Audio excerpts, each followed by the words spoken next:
नमस्कार, मैं कृष्णा उपाध्याय और आप देख रहे हैं IBN 7 भारत। देखिए, मैं अभी मौजूद हूँ विधानसभा में और देखिए आज तीसरा दिन है मानसून सत्र का और यहाँ पर शिक्षित बेरोजगारों युवकों को बेरोजगारी भत्ता दो को लेकर के बीजेपी के विधायक धरने पर बैठे हुए हैं।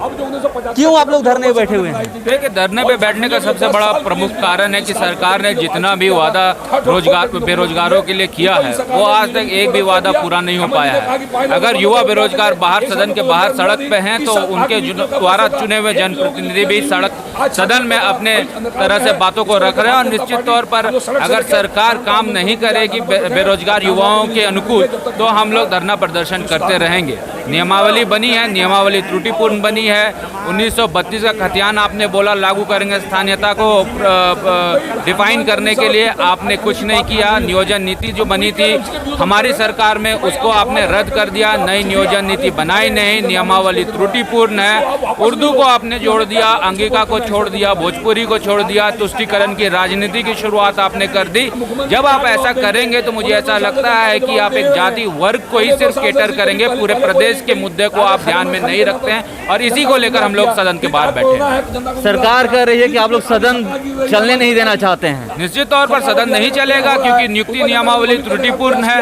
हम लोगों ने अपने तरफ से लेटर लिखा, सरकार को सचेत कराया कि अगर ये नियुक्ति होती भी है तो ये हाईकोर्ट के भेंट चढ़ जाएगी, लेकिन सरकार जब सुनी नहीं तो निश्चित तौर पर हम लोग के पास विरोध करने का ही एक जरिया बचा था और हमने 5 लाख युवाओं को रोजगार देने की बात सरकार जो की थी उसके लिए धरने पर बैठे हुए हैं। रणधीर जी, क्या मुद्दे हैं जो पहले आप हनुमान चालीसा करते हैं फिर यहाँ पे अभी बिल्कुल हम अपनी बात को सरकार तक पहुँचा रहे हैं।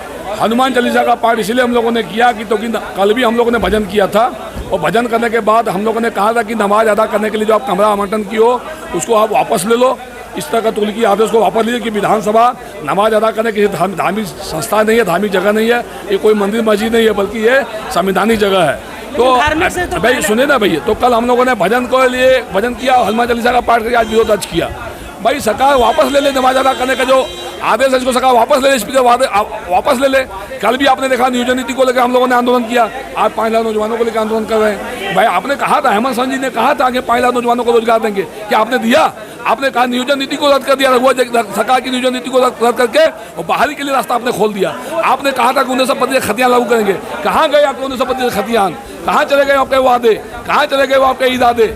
आज हेमंत सरकार दिग्भ्रमित हो चुकी है और कुछ जो है तुष्टीकरण की राजनीति में ये कुछ लोगों के हाथों में खेल रही है, ये चलते आज हम लोग को आंदोलन करना पड़ रहा है। तो नहीं लगता कि पहले सबसे पहले जो युवाओं को रोजगार हो, ऐसे कई मुद्दे हैं, जनता के जो मुद्दे हैं वो पहले सदन में आना चाहिए? ये नमाज हनुमान चालीसा बाद में होनी चाहिए। बिल्कुल, ये नमाज के मुद्दा आना ही नहीं चाहिए था। उन्होंने लाके विधानसभा में आज ध्वनित करने का काम किया, बहुसंख्यक हिंदू समुदाय के साथ खिलवाड़ किया है, संवैधानिक जगह में खिलवाड़ किया है। यह नमाज अदा करने का ये जगह नहीं है, उसके लिए मस्जिदें बनी है, मस्जिद में जाइए आप। हमें पूजा करना मंदिर बनी हुई है, हम तो विरोध दर्ज कर रहे हैं कि भाई उस आदेश को वापस ले लो आप। हमें भी पूजा पाठ यहाँ करने की क्या आवश्यकता है? हमें हनुमान चालीसा यहाँ पढ़ने की क्या आवश्यकता है? आप जो आदेश दिए उसको वापस लो, वही तो हम लोग मांग कर रहे हैं। एक चीज, युवा यहाँ पर बैठे हुए हैं सामने और कह रहे हैं कि या तो रोजगार दीजिए नहीं तो इच्छा मृत्यु दीजिए। बिल्कुल सही कहा है। 2.25 साल में इस सरकार ने एक भी लोगों को रोजगार नहीं दिया, उल्टे 15 लाख संविदा कर्मियों को रोजगार छीन लिया।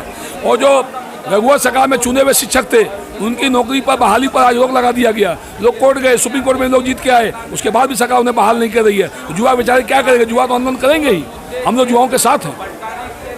इरफान अंसारी कल आपके बारे में बोले थे कि आप मेंटल हैं, वो मेरे पेशेंट हैं। इरफान अंसारी किसके पेशेंट है आपको खुद पता होगा, अभी खुद उनके पास हेमंत सरकार ने FIR दर्ज किया है, तो किनके पेशेंट आपने खुद देख लिया होगा। एक चीज़ और बताइए कि जो ये वित्तीय वर्ष की लोग बात कर रहे हैं कि वित्तीय वर्ष मार्च से लेकर मार्च तक चलता है, और मगर ये जो नियुक्ति वर्ष था जनवरी में मुख्यमंत्री जी घोषणा किए थे कि ये साल जो होगा नियुक्ति वर्ष होगा, तो कैसे 15 महीनों का साल होता है?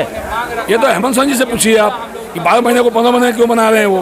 भाई जब उन्होंने 2.25 साल में नहीं दे पाए वो, तब भाई 3 महीने में पूंजी कर देंगे वो। ये तो झूठे वादे उनके हैं।